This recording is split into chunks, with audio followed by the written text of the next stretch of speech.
All right, so I'm in the middle of this severe thunderstorm right now, but we got our retro gaming box. Now, I've been on a trip for 2 weeks, but I finally got home, and now it's time to open it.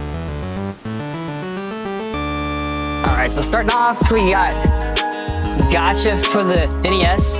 We got the Turtles.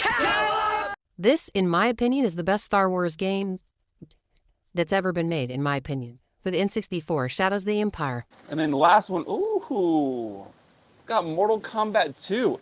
I don't remember getting 4 games in this pack, but Mortal Kombat 2, that's just a classic right there. And I think Mortal Kombat 11's coming out, what is it, later this year? Next year? It was just announced. But anyways, those 4 games, not too bad.